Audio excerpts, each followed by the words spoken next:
Hey everybody, welcome to Comics from the Future. I'm Andy. I'm Matt. We're here with Infinity Flux Comics out of Chattanooga, Tennessee, and this is our big show you some of the biggest and best books that you can pre-order by this weekend. So head on over to infinityflux.net right now where you can start placing your pre-orders. So when these books are released in a few weeks, you don't have to worry about them selling out. You will already have your name on them. So this is a big show with a lot of indie number ones. Yeah, not a lot of non-big two books. Yeah, so it's cool every once in a while to get these. It takes a lot more research for us to be like, what is this about? Yeah. But, your next favorite book could be in this lot. So without further ado, let's get into it. We're going to start off with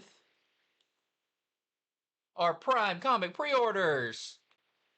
And I'm going to kick us off with Planet She-Hulk. So there's a lot of indie books, but there's also some big two here.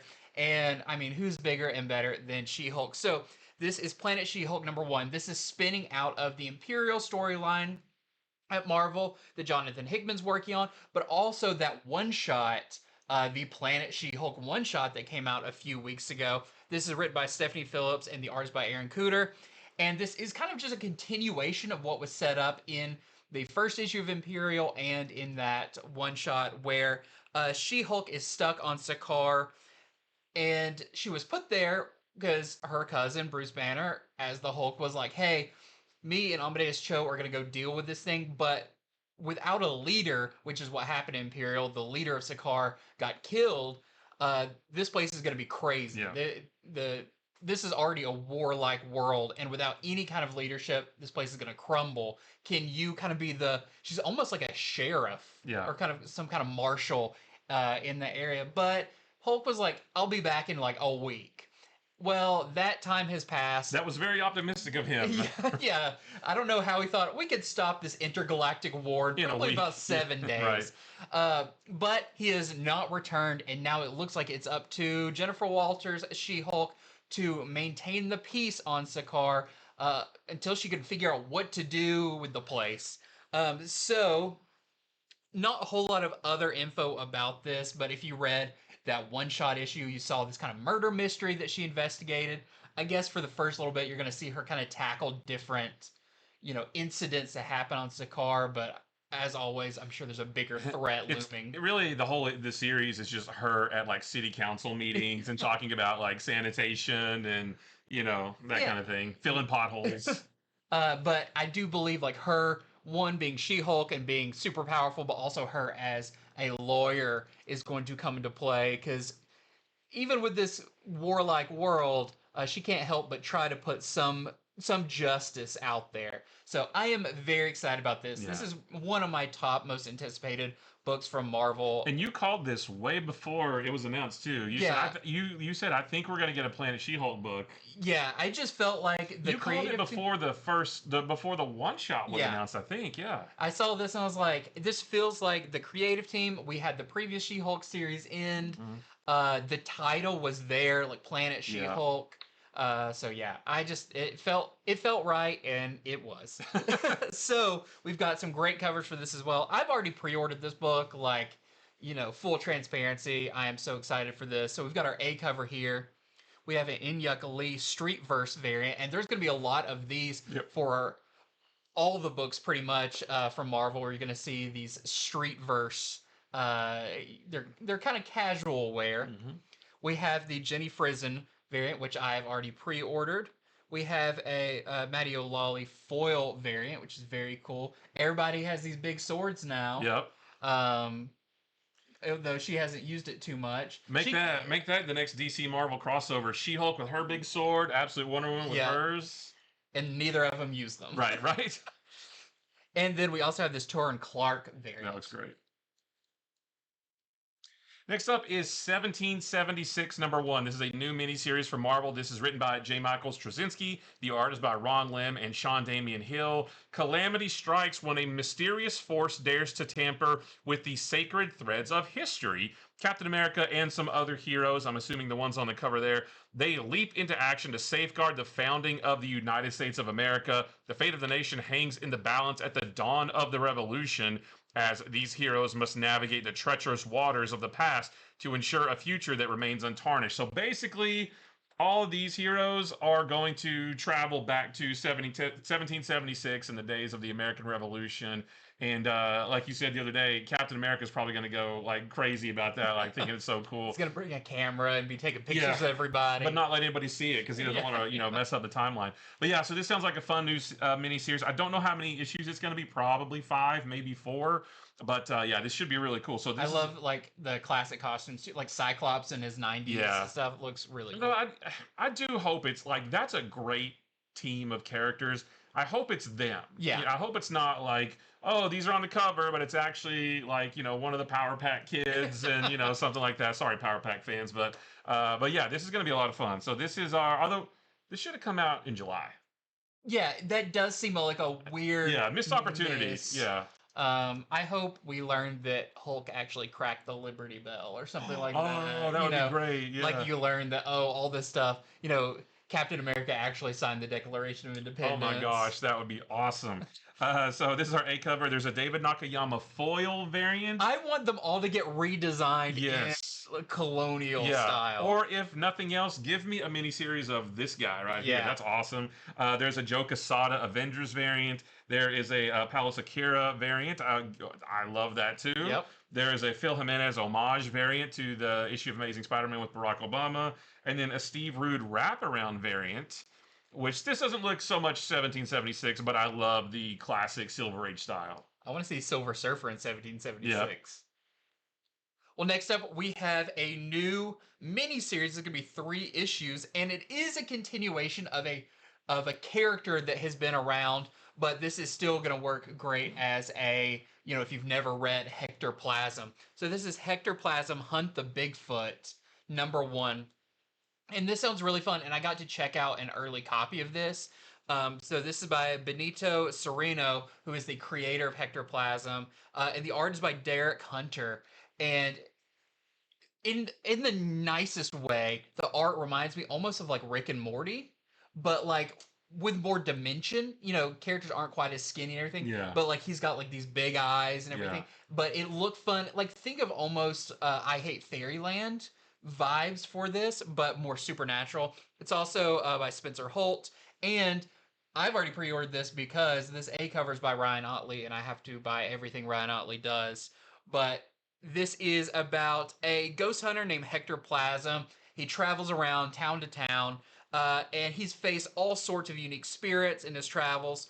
But a series of murders in the Pacific Northwest town leads him to confront a creature more solid than usual, Bigfoot. So how does this ghost hunter deal with a cryptid? It's kind of like a similar job, but you're in the same field roughly.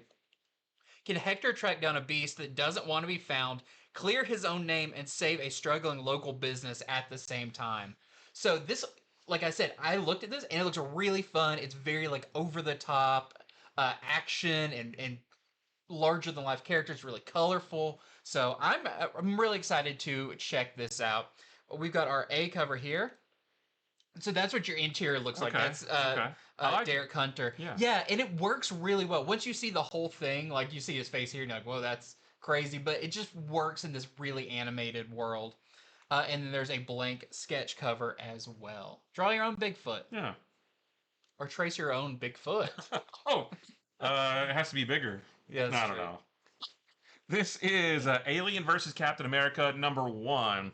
This is from Frank Thierry and Stefano Raffaele. And when I first heard about this, I thought, cool, we had Aliens versus Avengers and now Captain America. And then I read the solicitation and it says that this is set during World War II.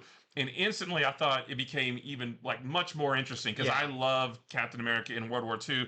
And the story sounds cool too because Hydra is seeking out a new weapon to defeat the Allies and win the war. And Red Skull has sent Baron Strucker on an expedition to the Himalayas to find the fabled city of Atalan, which is the Inhuman city. And when Baron Strucker gets there, instead of finding the Inhumans, he uncovers something much more deadly, much more alien. So I guess maybe well, see what it is. Let's go back to the 70s. So. Yeah, I guess the Xenomorphs, I don't know how many, but I guess maybe they wiped out the Inhumans. I would also like that I story, would like that please. story. I want to see, Black Bolt like yelling at How him does a Xenomorph take down Black Bolt? I Yeah, don't that'd know. be really cool. And then King Captain America and the Howling Commandos stop the Red Skull and his newfound Xenomorph weapons, or will the first Avenger learn that in war-torn Europe, no one can hear you scream?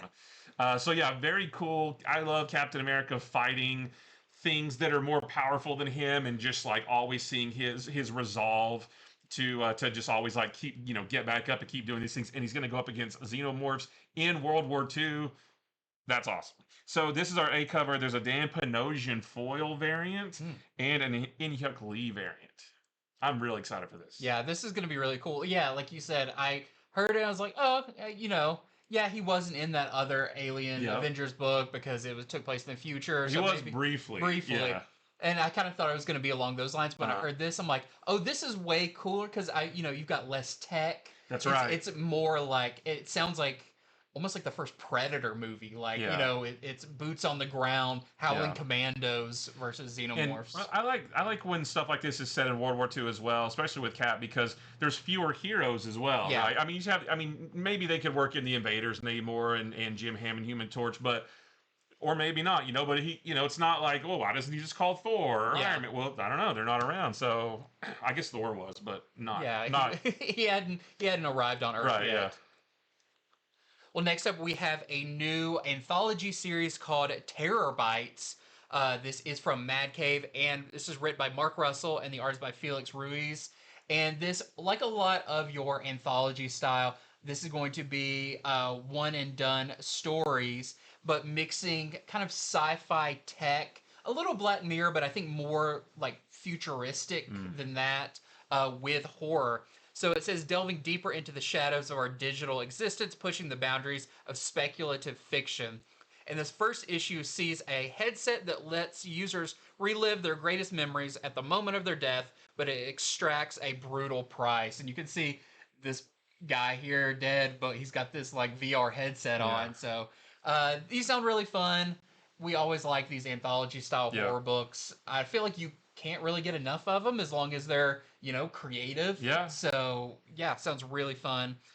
This is your A cover by Wando, and there is a Dave Chisholm variant as well, which is kind of creepy. All right, this is Titans number 28. We wanted to talk about this one early in the show because this, I believe, is the first tie-in issue to DCKO. We've talked a lot about DCKO number 1 and what's coming up, but this, we actually finally have an issue like with the banner at the top and everything. So before the Heart of Apocalypse terraforms the planet into a hellscape, and you'll learn more about that in DCKO number 1. You'll learn, what the heck is the Heart of Apocalypse, and you will learn all of that stuff in DCKO number 1, which does come out a week before this. So you'll be nice and set up for this. The Titans are going to lead the evacuation of Earth, and you're going to learn more about that too in DCKO number 1. When that comes out, you're going to learn the Titans have a very specific goal throughout this whole thing. Yeah. So, there's a reason why you're not seeing, Nightwing and Starfire in the bracket. There's a very specific reason for that they do explain in the first issue of DCKO. So while the team splits up to try to save as many people as possible, old friends and new allies join the fray to save humanity from extinction. So I'm very excited for this. I plan on reading all these tie-ins. I think it's gonna be a lot of fun. I think everybody has a nice part to play in it. I do feel like we were on that retailer call, and when they kind of explained, here's what the Titans are doing, here's where this character is, this is what Batman's doing, and it was like, oh, this is really well thought out. It's not just like, this event's going on, let's look over here to the right. What are those characters doing? It's like, no, people have jobs in this that all seem to work together to create this bigger story rather than just like, how they do sometimes where it's like, are they doing anything related? Not really. They're just kind of existing. These all feel very well structured. Yeah, for sure. So this is our A cover from Pete Woods. There's a Brad Walker variant and a Paris Aline variant. Yeah, I'm very excited about all of these, and we'll be talking about a lot more of them coming up over the next couple of weeks. Yep. Well, next up we have Return to Sleepy Hollow, and I was like, oh, this is cool. This is Headless Horseman, Sleepy Hollow.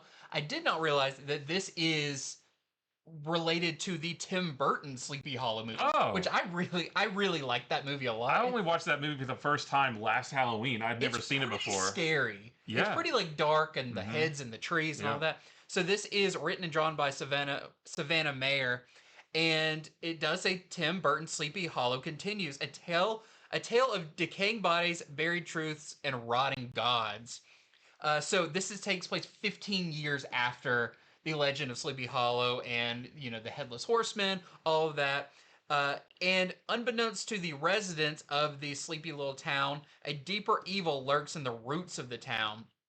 Ichabod Crane is a man of science, and which is really funny, despite all the crap he went through 15 years in the past, he is still, he's built his name debunking occult and supernatural things. You were right there. Except for the the vampire-like Christopher Walken that came back and was terrorizing you.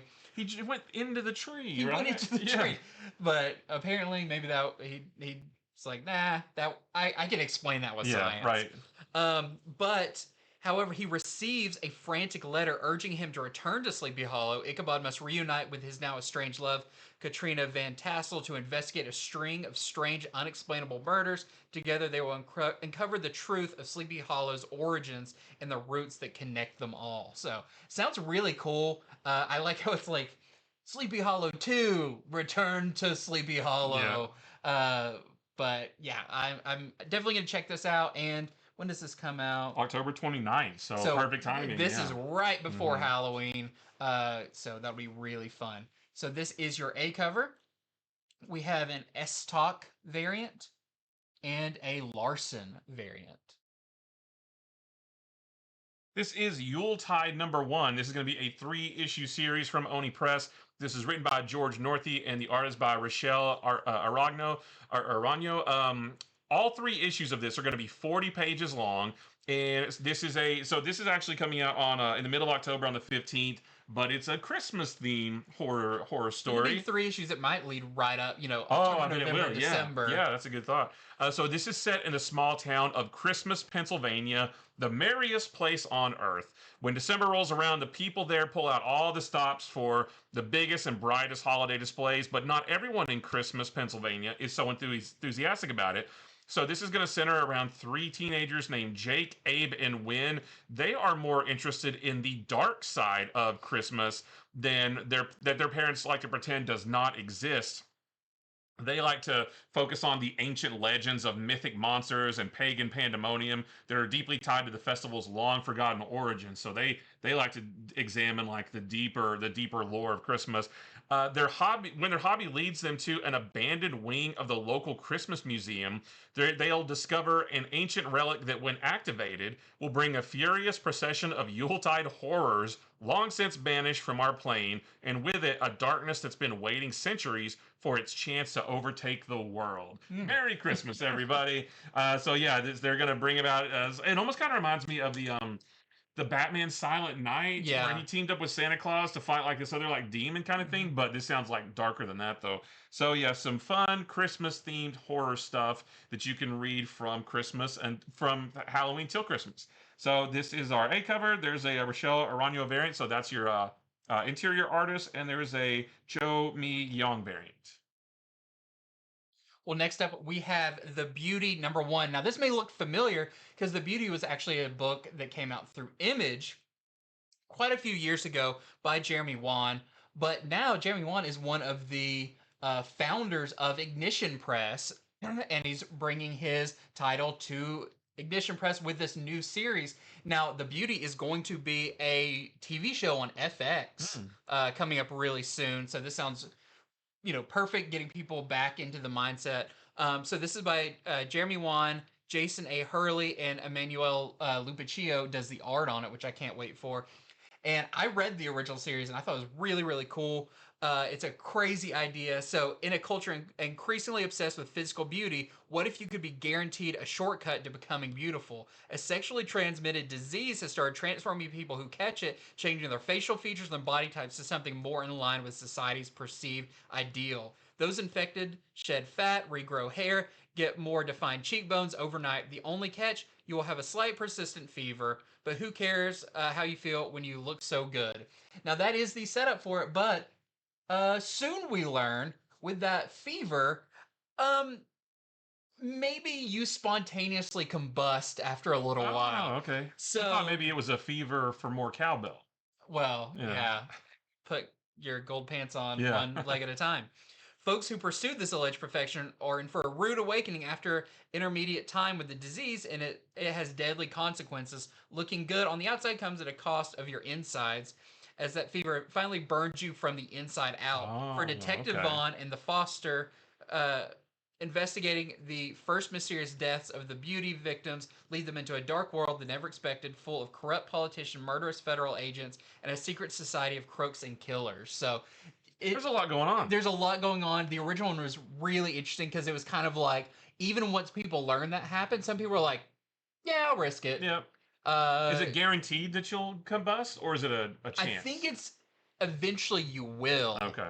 But it could be a day, it could be longer. So, yeah, it's kind of a little, not supernatural, but it is a kind of weird fiction horror, Yeah. but mixed with kind of like pop culture type feel. So, yeah, we've already got Voyeur from Ignition Press and Murder Podcast. Now we've got The Beauty. They're off to a great start. Heck yeah, I mean, they've not been around very long, but like we're big fans already. Yeah, already like they have made their name known. We've got our A cover here, and then we have a Lupicchio variant, which that is your interior artist. I like it. And since we are on the topic of Ignition Press, I want to talk about Voyeur. Number 2 is on FOC as well. Issue 1 just came out, and we both loved it. It was in our top 3 best books of the week, and highly recommended. Well, in issue 2, now that Madeline has figured out who is spying on her, and that the security guard Rook is not exactly who he tells everyone he is, because he is a master thief who's kind of in hiding at the moment. Her vacation has become a whole other experience entirely. What had been a trip of self-reflection and grieving is now a chance to explore herself even further. How far will she go with this man, both in the bedroom and outside of it? Rook's scheme to rob the extravagant resort of all its art may be just the kind of adventure Madeline has been looking for. So she went from kind of being a victim in this to being like, I want in. Yeah. And are they going to work together well, or how's? I still think there's more to her, though. You know. Yeah, I mean, she also kind of said that she was maybe a thief as well, or she worked with another thing. So, yeah, issue 1 was great. Can't wait to check out issue number 2. Writing and art are awesome. We've got our A cover here and a David Baldion cover, which is your interior artist. It's a little spicy. Oh, he's got a snake on. He's got a snake tattoo. Maybe a real snake. Well, I want to go back to talking about holiday-themed horror stories because we just can't stop. I know, it's my favorite thing. So this is Thanksgiving. This is a one-shot from Ahoy Comics. This is written by Mark Russell. The art is by Morissette. And Thanksgiving Day is a day when American families come together until the strain inevitably tears them apart. But for one family, the cruel and deadly secret of the turkey neck killer binds them together in the saddest, most shameful way possible. And that's it. I don't know really what the rest of the story is about, but I guess maybe they have some kind of... Do they have some kind of secret? Is one of them the turkey neck killer? I don't know, because it says it binds them together in a sad and shameful way. So I'm not real sure, but... Happy Thanksgiving! You know, here's a turkey leg and a butcher knife. Human leg. Yeah, right. So yeah, some more holiday themed horror stories, and this comes out October 22nd. The other one was October 15th. So yeah, you've got a lot of good horror stuff to read in October, and this is the only cover. Yep. Well, next up, I had to put this on here. This is Invincible Universe Battle Beast number 6, of course, and this is because it's the end of the first story arc. Not the end of the series, though. No, this is still an ongoing series. Yeah, there's still a lot of people that think this is a miniseries. This is an ongoing series, and Robert Kirkman said he's going to just keep making it until he's ready to just not make it anymore. Yeah, he's like, I'm just having fun, kind of figuring it out as I go. So in this one, it says Battle Beast goes to war. But here's the big one. A looming threat emerges, one longtime fans of Invincible will recognize. So get ready for some familiar faces popping up in Battle Beast. And we kind of know what this is going to be because they told us before issue 1 even came out on our retailer call, and this is going to have people talking. Yep. So you don't want to miss out on this issue of Battle Beast. You don't want to miss out on any of them because it's so much fun. But one, we're going to get Battle Beast versus the Juggernaut, which we've been waiting for, and some surprises as well. So we've got our A cover here, and this really sick Sean Gordon Murphy variant. Great. This is Godzilla vs. America, Kansas City, continuing this line of one-shots that feature 3 or 4 different short one-and-done stories done by creators from that city. And this time we are getting, I think, like 4 different stories from creators that are based in Kansas City, including Buster Moody, Freddie E. Williams II, Kyle Strom, Baldemar Rivas, and Jake Smith. Now, it didn't really tell us what the stories are going to be about. But some of the previous ones, there's been kind of like a one main story and then a few shorter ones after that too. So just more like quick one-and-done stories featuring Godzilla smashing up Kansas City. This is our A cover, and that's from Freddie Williams II and Buster Moody. And this one is, too, the B cover. Next up, we have Dynamite Blood Red. So there was a Dynamite series a couple of years ago. But these are always really fun. So this is by Fred Van Lent and Marco Finnegan. And the ravaging undead return to resume their feasting upon the living in the newest blood-curdling chapter of the Dynamite All-Star Supergroup adventures in the dystopic future. So this isn't just like Vampirella. This is like all of the Dynamite characters. Outside the crazily fortified gates of Sunset City, the zombie horde search ceaselessly for their prey, and that means women, because the gender-targeting Dead Man virus is strictly a boys' club. Inside the walls, rival factions jockey for power under the iron thumb of Purgatory and her enforcers, the Furies, including Vampirella, who's stuck on Earth under Draculonian quarantine to keep the male plague at bay. But it turns out that Vampy's not the only alien in the skies. When someone from a certain red planet arrives on the scene, everyone's plans will get scrambled like a dead man on a busy highway. So we're going to get probably Deja Thoris coming down from Mars. In the previous one, Red Sonja was involved. So if you like this zombie-themed super group of Dynamite characters, you don't want to miss out on this one. And, of course, like all Dynamite books, there's a plethora of covers. So we've got this A cover by E.J. Sue. We've got a Godtail variant. We've got a David Cousins variant. A Will Robson variant. Yeah, that's really cool. A blank sketch variant, and they're doing a blind bag variant, which, what a novel idea. Yeah. But it doesn't say anywhere what's in the blind bag. It doesn't say it's foils of another one or a special surprise covers or books or anything. Yeah, it doesn't. They didn't say anything, so maybe it's just a blind bag. Maybe there's not even a comic in it. It's just a bag. Yeah, it's just paper. It's just blank paper, just like wadded up. Just like printer paper. Yeah. So if you want to take the plunge and try out the blind bag, you can let us know what's in it, because it is also $10. Yeah. I'm guessing maybe a foil. Yeah. That feels like with the $10 price tag, that's kind of that price range. But that's not it for the big comics, because we are entering into a big event. Yep. So let's check in with that. We are going to start with The Last Wolverine #1, and this is from Saladin Ahmed and Edgar Salazar. X years later, as these all start with, the people of Vancouver are cheering on a new hero, the wonderful Wolverine, a.k.a. the Wendigo, and that's the newer Wendigo that we met at the beginning of Saladin Ahmed's run. Was he in anything before? No, he was a kid who got turned into a Wendigo. But we didn't see him as Wendigo before this Wolverine series? I don't remember. He just got turned into, like, Wolverine meets him in that, and that was, like, he had just turned within the week into that Wendigo. And if this is X years later, I forgot how old. I think they said he was like maybe 12 in that.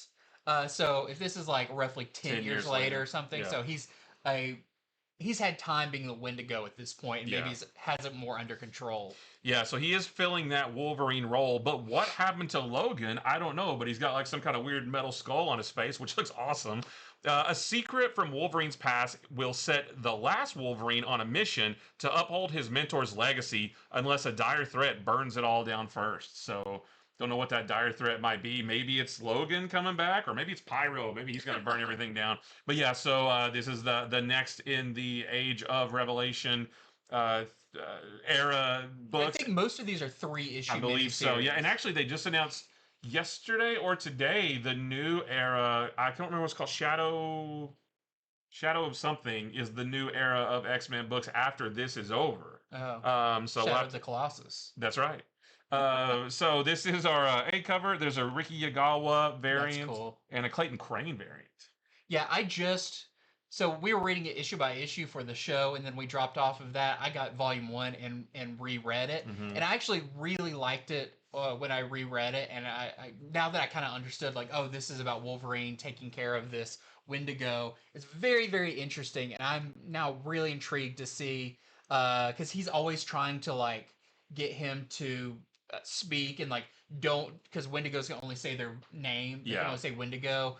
He's like, no, you've got to remember your name, and you've got, like, he tries to keep him from turning. So this Wendigo's very attached to Wolverine. It sounds like he's, maybe trying to save him. Well, next up, we've got Radioactive Spider-Man. This is also part of the Age of Revelation, and this sounds really, really cool. I love his little arms popping out there. This is from Joe Kelly and Kev Walker, and it says unfriendly and unstable. The unfriendly Spider-Man. Yeah. The unstable Spider-Man. That's what I want to see. So the X virus, which we haven't learned anything really about yet going into this. Well, we learned about it in that Age of Revelation number 0. Yeah. That's what told us. It was kind of. It told us that it was worldwide, and it turned some humans into mutants, but not like X-Men mutants like this, like mutated people. But I don't know if they said like where it came from. Or that's not like the big crux behind the whole thing. Like that's like one of the things that happened during. That's not like the main thing. Yeah. Or is it? I don't remember. I don't think it is. I don't remember. So the X virus decimated New York, but Spidey won't stop fighting. In a desperate gamble, Peter Parker doses himself with lethal radiation to hold the infection at bay. Survival comes at a cost. While this may not kill Peter, it sure messes him up. This most dangerous mutated Spider-Man ever, and he's not alone.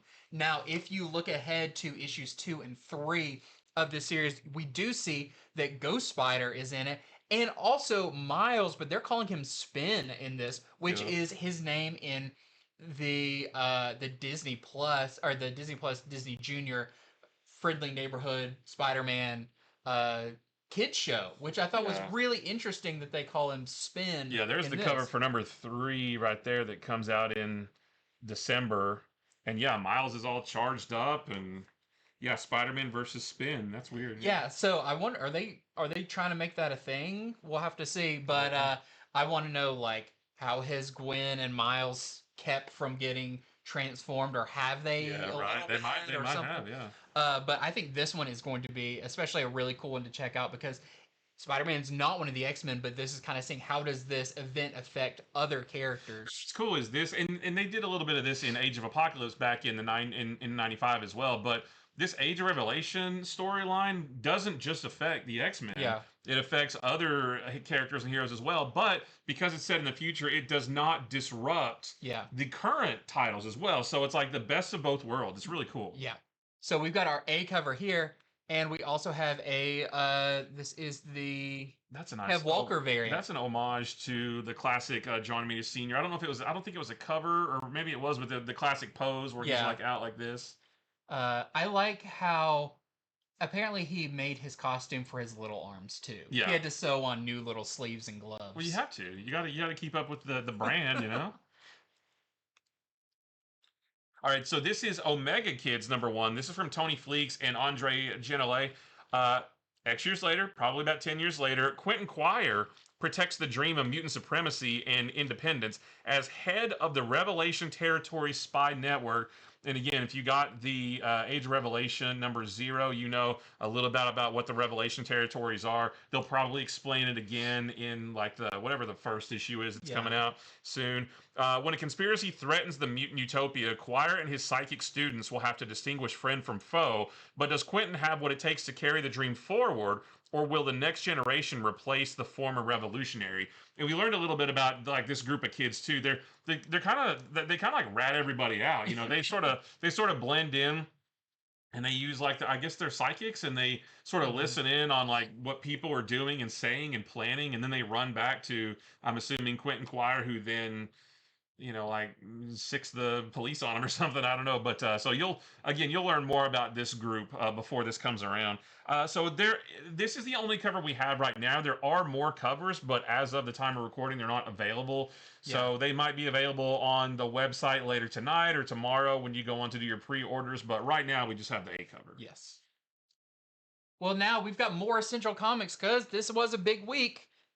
And starting off with this book called Craniacs #1. This sounds really fun. This is by Sholey Fish, who has written a lot of like the Scooby-Doo comics for DC. And the art's by Joe Simcoe. And this is based off of the hit Craniacs trading cards created by the lead Garbage Pail Kids card artist, Joe Simcoe. So the artist that created it is doing the art for this. Instead, there's an active TV show in development for this as well. And it's a very weird idea. So it says 2 planets collide, forming one world. 2 distinct skull face societies. So they're 2 different ones, but they both have skull faces. Yeah. Societies split down the middle. One side is wild and Stone Age, and their name is the Retrovia. And the other side is a systematic and ultra-futuristic society named Futera. And the 2 stories that they meet in the middle, so it's kind of a flip book. Okay.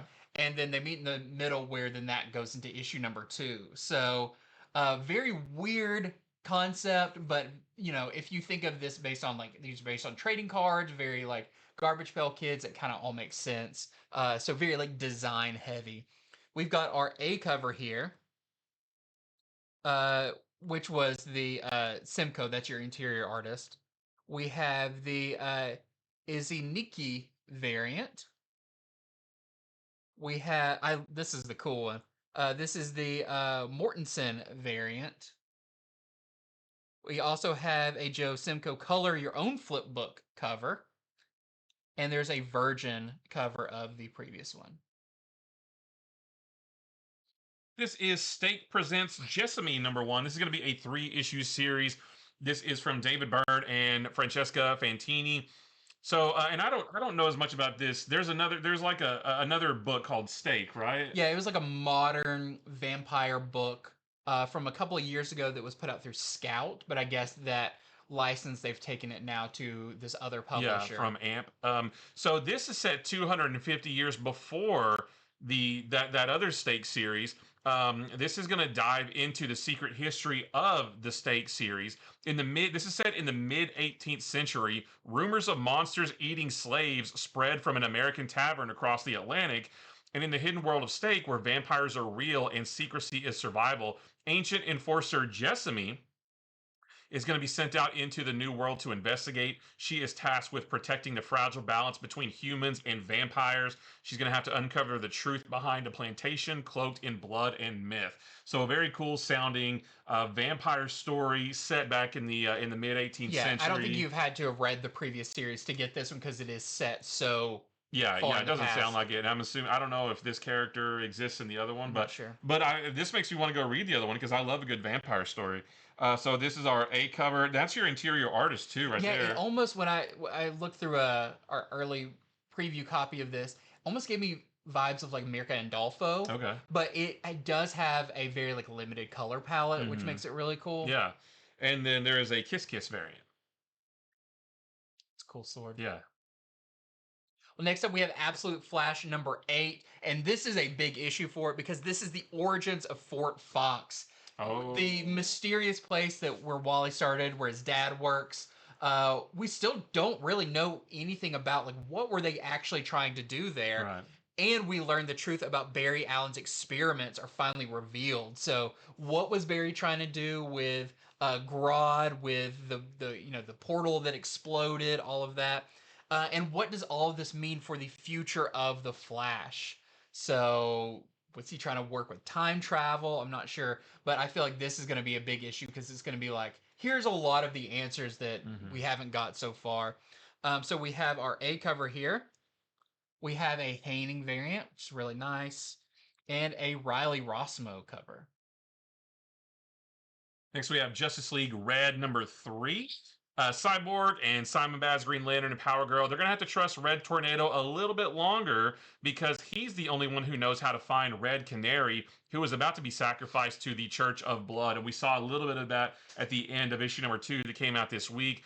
But is this a red herring or another pawn in Red Tornado's game? Because we know that he's not being fully honest with all of them. Plus, Deadman makes his first appearance in this story. We know he's going to be part of the team, and he shows up in this one too, so that should be fun. This is our A cover. There's a Juan Ferreira cover. I love that cover. I love Red Canary. She hasn't even been in all that much. I just think she's cool. Great design. Yeah, and there's a Cully Hamner variant, also with Red Canary. Next up, we have Ultimate Spider-Man number 22.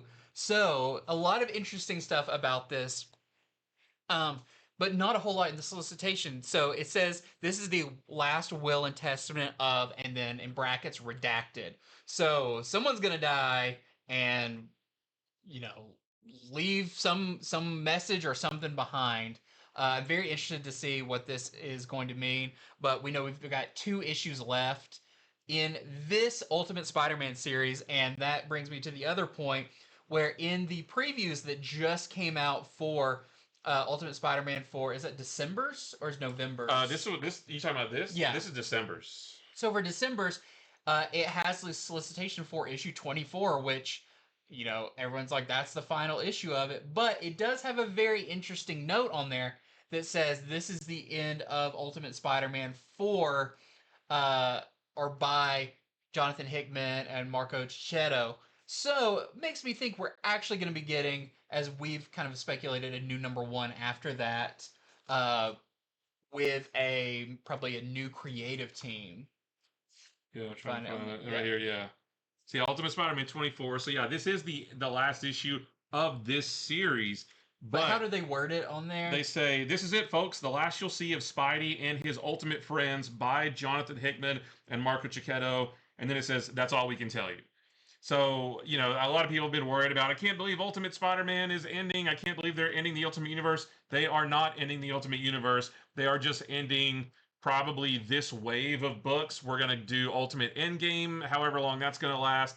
And then, we don't know 100% for sure, but I think it's reasonably certain to believe we're going to get probably a new Ultimate Spider-Man number 1, probably from a new creative team. We're probably going to get new Ultimate something number 1s afterwards. So we don't have a lot of information yet, but don't worry. The Ultimate Universe is not ending. I've got more evidence for that coming up, but we'll get to that in just a second. So first, we have our A cover. There is a Declan Shalvey spoiler variant. So right there, maybe shows who the last will and testament is of. There's a Javier Fernandez Tron Ares That looks great. I like this costume for Spider-Man. Yeah, Give me that. Black with, it's a little Miles, does look, it's more black all over than Miles's. And then we also have this Torrin Clark variant. So does that tell us anything on there? Probably not. Probably not. Well, we see, Richard and looks like the symbiote or the Picotech suit, but it looks like it's a little bit more like creepy, Yeah, and then Otto's got his arms. And he's holding something. A little spider. A little spider. Mm-hmm. What's he gonna do, that little spider? I don't know what you can do with that. So to go along with that is Ultimate Spider-Man Incursion number 5. I think this is the last issue, I believe. I believe so. It says it's a showdown with the Makers Council. The clock is ticking for Miles to escape the Ultimate Universe with his baby sister, but how will he leave a mark on the Ultimate Universe, and how will the Ultimate Universe leave a mark on Miles? And then it says, don't miss the exciting conclusion and what it bodes for the future of both universes. And both universes is in all caps. So, we've been kind of wondering, is like, what's really the goal of this series other than just to show Miles, bouncing around the Ultimate Universe? But maybe this does have some bearing, some effect on the upcoming Ultimate Endgame. I mean, the Maker's on the cover. Does he? I don't know. Does Miles get in the dome? Does Maker come out of the dome? I don't know. But so it'll be really interesting to see if this has any effect on either universe. On either universe, yeah. So I'm looking forward to this one. There's our A cover. There's a Lionel Francis Yu Ultimate Spoiler variant. So this is not only Ultimate Spoiler, this is the Lionel Francis Yu 2026 Ultimate Spoiler variant. That, if you're wondering, what's the spoiler for? Ultimate Universe next year. So there's another thing of like, this is the 2026 Ultimate Universe, which it's going to carry on into next year. And we've got speculations about what this cover could mean as well. Yeah, is that, Captain America and I think Wolverine, but is that the 6160 version of those guys or the 616 version of those guys? I have no idea. And what's in the box? Well, it's Gwyneth Paltrow's head, but it's small. It's small. Yeah. There's also a Mark Aspinall variant as well.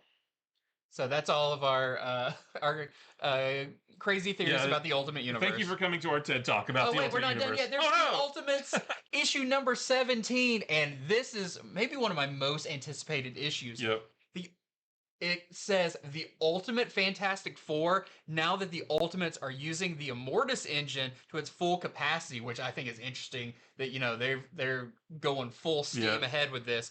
Doom's dream of the Ultimate Fantastic Four may be fully realized, and I don't think it's just going to be the mice that he gave the powers to. So what or who are going to be the new Ultimate Fantastic Four? He's got the 4 on his chest now.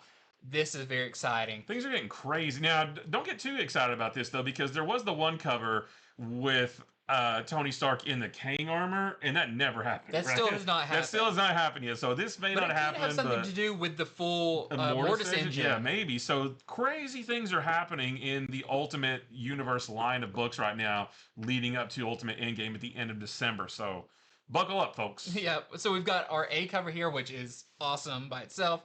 There's a Inyuka Lee Ultimate Special. That's great. And there is also a Ricky Yagawa variant with Ultimate Hawkeye, which we will be talking about Ultimate Hawkeye number 1, the one-shot, will be coming out next week, and we'll be going over it on Monday's show. So don't miss out on Monday's show, because that's going to be full of surprises and a lot of fun stuff. Did you say you saw? I did see something. There's something in there. Okay. There's maybe another. Don't tell me. There's another person that pops up. Oh wow. So we also have. I love this cover. Yeah, so this is Predator Kills the Marvel Universe number 3. I've been having a really good time with this series. I love series that are set in their own continuity, that can do whatever they want to do, and don't have to worry about what's going on anywhere else. If you want to kill off a character, you can just do it. So, reeling from the deadly Yautja invasion, Earth's surviving heroes lick their wounds and form a last line of defense.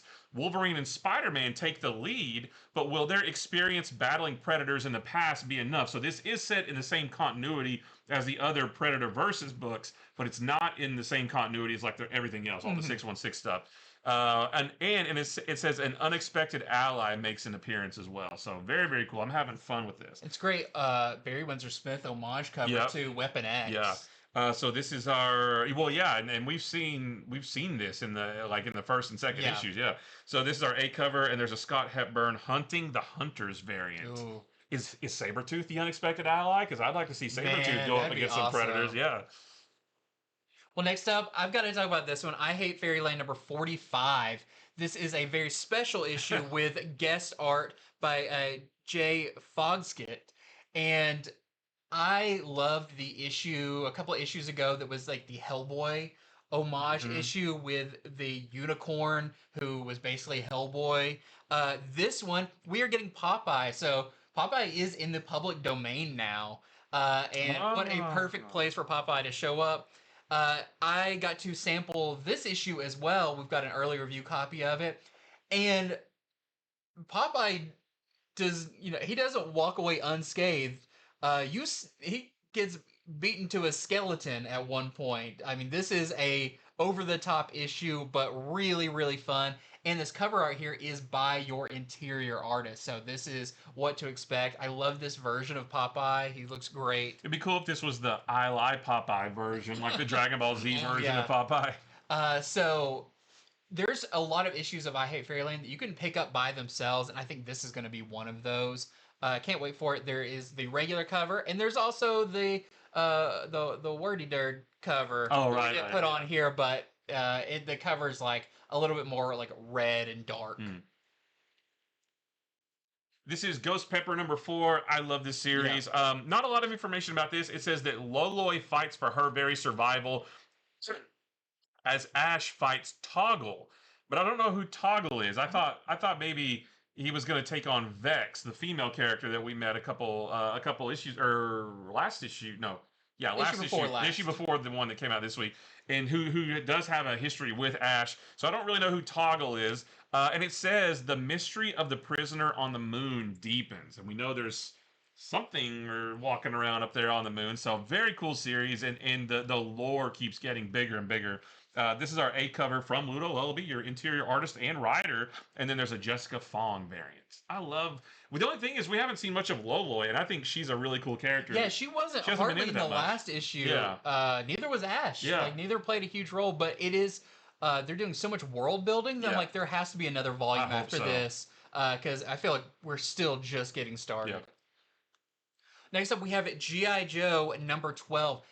Speaking of standalone issues, this one's going to be really cool. So this is the Night Force Covert Op mission issue, and the first appearance of the fan favorite character Shooter, right there on the cover. And if you don't remember her from the original Marvel series, she didn't last very long. Okay. Like, her character is kind of known for dying very fast in that. I did not know that. Being like an instigating thing for the Joes. But I hope she stays around because she's a really cool character. How can she join Night Force when she's imprisoned in the Darklonia? Lady J may have a plan. So I can't wait to see more of the Night Force team. The Beachhead issue was really cool. Yeah, I love Flint. I love Lady J. Yep. We're kind of slowly building out this roster. So this is going to be kind of a cool one-shot issue to see, what would the Joe book look like if it was just them? Did you see the heads? Yes. The classic, I love that in the corner box. So cool. And I believe this is the issue before the start of the Dreadnought War, right? That starts in November with number 13, I think. Yeah, so definitely check this one out. We've got our A cover here, and there's a Milana cover as well with Shooter doing what she does best. This is Mega Man Legends Timelines. This is going to be a one-shot in the vein of all the other Mega Man Legends books. This is from David Oxford and Mick Fong. In the future, the digger known as Mega Man Volnut has discovered a valuable artifact from the distant past. Could it be the secret to unlocking a long-forgotten technology? The thieving Tron Bon wants to know. So I guess he's maybe some kind of archaeologist? I'm not really sure. Yeah, Mega Man Legends is very different than all the other Mega Mans. It's like, it's a completely different continuity and everything. But one of the big things that came out of it is those little Lego-looking guys. They, they ended up being in, like, Dead Rising, the mall, where you fight zombies in the mall. You could get their heads and put it on and stuff. So that's my familiarity with it. So this is our A cover from Mick Fong. So that's your interior artist. There is a Bacon variant and a Jeffrey Shamba Cruz variant. That one looks cool. Yeah. Next up, we have continuing stories, starting off with Batman Superman World's Finest, issue number 44. I'm very excited about this one. I feel like this book really shines. Also, when it's doing kind of little one-shot stories, the fun team-up ones. And this sees Supergirl and Robin team up and going on a road trip.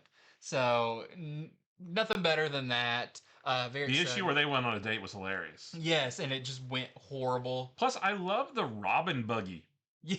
I want to see more of that. So, we've got our A cover here by Dan Mora. We have a Fornes cover, a Gutierrez cover, which I really like this one. That's your interior artist. Yep. And a Lucas Meyer cover, which is another great one. Next is Krypto, the Last Dog of Krypton, number 5. One of the best series of the year. Oh my Yeah. gosh, number 4 came out this week, and oh man, it like tears your heart to pieces. Yep. So this is the final issue. Krypto has made his way to Kansas, but there's still so many miles between him and Superboy. When he comes across a home invasion, Krypto makes a choice that helps him become the dog he was always meant to be. A long lost pup finally finds his way back home in his heartwarming finale, and you'll believe a dog can fly. Wow. Oh, every issue has just like made me feel emotions, and that solicitation did the same thing. So I cannot wait for They this. owe us a heartwarming issue after some of the previous I know, ones. right? Yeah. Oh man. Well, even if it's like a super happy ending with like him and Clark like hugging, I'm still gonna waterworks. That's it. Yeah. This is our A cover from Jay Lee. There's a David Tolasky variant. That's really nice. Mm-hmm. Well, next up we have Superman Unlimited issue number 6. Also, not a whole lot of information. The solicit sounds a lot like the previous issue because we have the Kryptonite Kingdom has now been infiltrated by the Cobra Cult, and the only thing that can save them is Superman, who can't exist on the Kryptonite world and the Kryptonite Kingdom without hurting a lot. Well, I guess he can in his Super Saiyan form. But that's only for a limited amount of time. Yeah. Unless he goes Superman Gold 2 Yeah. and his hair gets longer. And or 4 and he gets all furry. Yeah. That's not canon, is it? Or is it? It will be in Superman Unlimited GT. Oh, really? But it feels like it's been a while since we got an issue of this. Well, number 5 comes out next week. Okay. And we don't have our shipment yet, so hopefully we'll still get to talk about number 5 next week, though. Can't wait for it. I love this series. We've got our A cover here. We have a Mark Spears cover. We have a Gillum March cover. And a Dennis Cowan cover. Man, that's got to hurt Superman a lot. Yeah. This is Fantastic Four number 4. This one sounds cool because Alicia has returned from a sculpture convention to discover that the Fantastic Four have a new pet, an adorable new dog that everyone tells her she'll love. End of story. No, actually, there's a little bit more. When she first touches the creature, it's cold, it's wet, it's slimy, and it's wrong, at least until a moment later when suddenly she feels the warm and soft fur that she's expecting to feel from a dog. So Alicia's the only one who can see the truth. This is not a dog. This is something very wrong that has insinuated itself inside the Fantastic Four, and which is making everyone think that it's a dog. And this creature has designs of its own for both Alicia and the entire planet Earth. And I guess that's what it looks like right there. And I guess it does something to their... Maybe it's like a visual thing. Like it tricks you into seeing what you think it... But because Alicia's blind, maybe she can't see. So... just another fun... It sounds like another kind of one-shot fun Fantastic Four issue. Yeah, absolutely. So this is our A cover. There is an Andrea Fricero Disney What If variant. Is that a wraparound? Looks like a wraparound. There is a Philippe Massafera variant. Interesting. There's a Jay Gonzo White. Oh, this isn't the... I was thinking this was something else. This is a Jay Gonzo White Tiger team-up variant. There's a Ryan Meandering Marvel Studios variant. A Scotty Young 5-part connecting variant. So this will be the next to last one of these. Yep. There's a Steve Rude variant. And then the Todd Knock Muppets variant. The greatest cover of the year with Fozzie Bear as the Thing. That's great. Yep. They just announced we're gonna that Muppet special next year too. Oh really? Yeah. Nice. But not with the Thing, or maybe with the Thing. Should be. Well, next up we have Star Wars Jedi Knights issue number 8. This one is going to be super cool. They're trying very interesting things with this. For one, this is going to be your first comic appearance of Kelleran Beck, who is Ahmed Best's Jedi character. Of course, he played Jar Jar Binks, but then went on to host the Star Wars Young Jedi game show, and then went on to find out he's the one who saved Grogu from the Jedi Temple in The Mandalorian. Or was that in Ahsoka? It was in one of those. It was the Mandalorian episode in either Ahsoka or Mandalorian. But first comic appearance of this fan favorite character. But this issue, we meet a new Jedi named Suna Taj. She's young and she is strong in the Force, but she is in danger. She's been kidnapped by a group of pirates. This unique story is told through Suna's own eyes, allowing you to experience the Force through the eyes of a youngling So this is going to be a first-person Star Wars issue. Oh. Super cool. This series has been great so far. Take that, Bruno Redondo's Nightwing. I know. So really, really fun one here. We've got our A cover here. We've got a Dan Jurgens classic homage variant. We've got a Dave McCone or Mike McCone cover. We've got a movie variant with Keller and Beck, and a Torrin Clark variant. I want to see more with him, like in live action. I liked his character. He's really cool. He's like his thing is like the double blade. Like he has two lightsabers. Nice. It's like the first in like live action to do that, to be their thing. And yeah, he's great. I do hope we see a lot more of him. This is the Undead Iron Fist number 2. Number 1 came out last week. It was really cool. And in this one, the race to Rand Tower continues as Danny Rand encounters Daredevil. But is Daredevil there to help Danny on his mission or stand in his way? Either way, Danny's time is running out fast because we know he has a limited amount of power, kind of like Spawn in the early days where he only had so much power, and if he used it up, he went back to hell, basically. I'm excited for Daredevil in this. So this is our A cover. There's a Jeff Shaw Stormbreakers new class variant and a Nogi-san variant. That's great too. Yeah, that one's really cool. Next up, we have Wild West Cowboys of Moo Mesa number 2. Issue 1 came out this week, and it was a lot of fun, based on the classic toy line and short-lived animated series.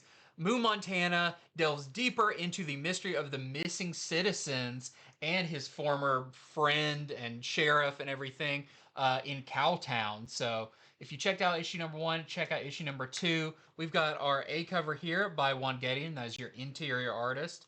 And there is an Andrew Kronk variant. It's really cool. This is Artificial number 2. Clara takes the plunge into the full Date X experience, and her fantasies come vividly to life. But behind the passion, something small goes wrong. We actually saw that mishap in the first issue, and it may have far bigger consequences than she expects. As reality and role play begin to blur, her dream romance starts to twist into something darker. So first issue was a bit of a setup. This sounds like the more sinister stuff is going to get going here. So this is our A cover from Maria Lovett, and then there's a Maria Lovett spicy variant as well. It's got beautiful hair. Mm-hmm. Next up, we have Racer X number 2.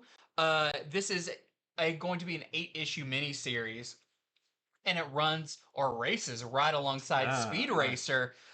In this one, it is a gritty companion to Speed Racer number 3. So if you're reading them, you go back and forth, you get kind of the same story, but from different perspectives. And yeah, if you read number 1 and liked it, definitely pick up issue number 2. We've got our A cover here and a David LaFuente variant as well. Next up, we got cool covers in our cover gallery. We're going to kick it off with Batman and Robin, Year 1, number 12. This is the final issue of this series. This is the Ryan Sook variant, and that is awesome. Yes, so much going on. Yeah. Next up, we've got some for Catwoman. It's for Catwoman number 80. So Catwoman reaching number 80. We've got a Frank Cho cover. We've got a Derek Chu cover. That almost looks like one of those Tron Ares variants. Yeah, it does with the red. Yeah. We've got a Scott Forbes variant. And this fantastic Dan Mora Pumpkin Spicy cover. Which, I like this. It's a one-wheeled motorcycle thing. Yeah, that looks like something out of like a 1980s anime. Yeah, it does. I love the leaves, the cat in her backpack. This is New Gods number 11. This is the next to last issue of this series. This is the Anand Ramcharan variant, and then the Dennis Cowan variant. What's going on there? Is that Black Racer? Is it? I'm not sure. I'm not sure, Maybe. But he's bringing nighttime. Yep. Well, next up, we've got Nightwing, issue number 131, and this is the Dustin Nguyen cover. This is Rogue Sun number 30. We haven't talked about this book in forever, but this book is so cool, or this cover is really cool. This is the A. Abel variant. Nice Spawn homage. Yeah, kind of an homage. Wait, that's not an homage. That is Spawn. It is Spawn. It is medieval Spawn. Yeah, holy crap. I misinterpreted that, yeah. Well, next up, Witchblade has been doing awesome variant covers. This is the Suzumaka variant for issue 15. But we also got the announcement that we are getting a new Darkness series that's starting, I guess, next year or end of this year. Yeah, yeah, I'm not sure when, but if it's, I really like this series. I fell off of it. I'd like to catch up because it's a complete restart of Witchblade, but it was done really well. The art was great. The story was cool. It was a great introduction to new Witchblade readers. Yeah. And if the new Darkness series is this quality, then that's going to be awesome. Yeah. This is... Oh, shoot. Hold on. Wait. Wonder Woman. Wonder Woman, number 26. This is the David Nakayama variant and an Omer variant. The Omer's been doing some really cool ones. Next, we've got Jeff the Land Shark, number 5. This is the Vincentini cover. I love the Halloween vibes of this one with the jack-o'-lanterns and all the candy. And there is a Jeff Tron Ares cover, which... Just put him in the movie. That would make the movie 10 times better. Yeah. This is Miles Morales Spider-Man number 39. This is the Fan Yang Black Cat variant and the Paco Medina Tron Ares variant. Put him. I want Miles back in that suit. I don't really care for the Vibranium one. I do. Him with those discs is pretty cool. Yeah. Like the Spider-Man would be good with that. Take the Venom sword away from him because I hate that more than life itself. But give him those things. Yeah, that'd be cool. Yeah. Next up, we have got Moon Knight, Fist of Khonshu, number 13. This is the Ivan Shavrin Marvel Zombies variant. I love this one. And we also have the Vecchio Tron Ares variant for him. And I guess that's Hellcat? Tigra. Yeah. Okay, yeah. It's weird to see with completely different colors. Right. But that suit for him is pretty cool. Yep. And this is Spider-Girl number 5. This is the Corin Howell Marvel Zombies variant. And the Javier Garon Spider-Girl Funhouse Mirror variant. I don't know why it's... why is that a Funhouse... What's Funhouse Mirror about that? I don't know, but that's a cool design for Spider-Girl Ghost... Yeah, Ghost Rider. Ghost Spider-Girl. Ghost Spider Rider. Yeah. And next up, we got Bookshelf, some collected editions and graphic novels and all that kind of cool stuff. Starting with Batman and Robin Year 1. So it's funny, we talked about the last issue of this a little earlier, but the collection is also coming out. This comes out on December 16th, and there is a regular, there's a hardcover and a paperback of this. And of course, this collects the series from Mark Waid and Chris Samney, all 12 issues of it. You've got the hardcover that's going to be $39.99 and the trade paperback that is $29.99. I'm so excited for this because I stopped reading this after about 3 or 4 issues because I was like, I really want to read it all in one big book. This is going to work really well. Yeah, I've got my pre-order in already. I can't wait for this. Next up, we have... Sorry. This is the DC Finest Superman, the Invisible Luthor. So a new DC Finest book.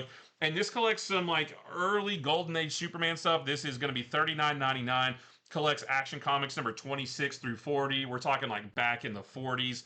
Superman number 6 through 11. New York World's Fair Comics number 2. World's Best Comics number 1. And World's Finest Comics numbers 2 and 3. So some really nice Golden Age Superman for you. Well, next up, one of my favorite things that comes out, and I'm so glad they are continuing these, is the H.P. Lovecraft manga series that are phenomenal with fantastic art. And we are getting Shadow Out of Time, which, if you're not familiar with, is one of the most classic stories from 1936. And it's all about this professor who, even though he lives and works in the Miskatonic University in Arkham, he's not really into like the supernatural. One of the few people there that's not, but of course it still gets to him anyways when you start seeing weird things floating around him, weird little monster alien things, and it just spirals from there, of course. I've read every one of these that have come out so far: the Call of Cthulhu, the Mountains of Madness, the Hound and Other Stories, Shadow over Innsmouth. Like, these are all so good. And this cover art, Tanabe is his name, the artist. That's what your interior looks like, and it is so good. Yeah, I've got a couple of these based on your recommendation. Yeah, they look great. I just I every time I finish one, I'm like, please announce another one because there's so many they could do. And this is going to be $21.99. And it pairs well. Talk about Frankenstein Alive, the complete collection. This is really cool. So I don't remember when this was coming out, but it was a collab with Steve Niles and Bernie Wrightson. Now I know the Bernie Wrightson classic Frankenstein illustrated stuff, but this one is a continuation of the original adventure of Frankenstein's monster, where he is embarking on a journey to discover his own humanity. Collects the 4-issue series along with an extended gallery section. And there's additional art in this one by Kelly Jones, who finished up the project on Bernie Wrightson's request because he passed away while working on this. So I guess he gave his blessing for Kelly Jones to finish it off. So I don't remember when this came out, but I definitely want to check this out because, I mean, Bernie Wrightson Frankenstein is super cool. And this is going to be $19.99. And also, we got some new printings. The first one of these new printings is Murder Podcast #1, the second printing, the first book from Ignition Press. We talked about it a little while ago. Ignition Press is coming hot out of the gate with some cool books. So if you missed the first issue, you can grab the second print. And also, we've got X-Men of Apocalypse Alpha #1. Definitely pick this one up because we are just at the beginning of this mini-series, revisiting a lot of the Age of Apocalypse characters, but sounds like they're coming to the regular 616 universe. And this is the Lionel Francis Yu second printing cover. And that is it for Comics from the Future. Thank you so much for watching. Again, head over to infinityflix.net. Start placing your pre-order so you don't miss out on any of these awesome books when they are released over the next weeks, months, coming up for the rest of the year.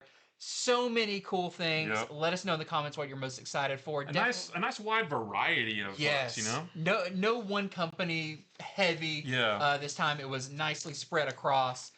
So when you place your orders, when you get these books, you're going to have a nice smorgasbord of really cool books. Make sure to subscribe, like the video so you don't miss out on any of these videos going forward. Monday, we have our show going over the books coming out next week. And I've got some of them right here. What is in my fun Infinity Flux bag of tricks? Oh, only... we got Ultimate Spider-Man #21. We've got X-Men #22. This is going to kind of kick off our Age of Revelation storyline. I meant to talk about that earlier. That X-Men #22, if you're interested in Age of Revelation, this is going to be a pretty good one to get because this kind of kicks off the whole thing in addition to the Age of Revelation #0 that came out. This is it right here. We've got Street Sharks. We've got Twilight Zone #1. We've got Ultimate Hawkeye #1, and a bunch. There's more. that new Battle World series from Marvel, the first issue. That's not it. Black Cat #2 and Battle World #1. If you want to find out about all of these books, see some of their variants, and learn what they're all about, and spoiler light, but why you may want to pick them up next week, check out our Monday show. So that is it, and until next time, thank you for watching, and see ya!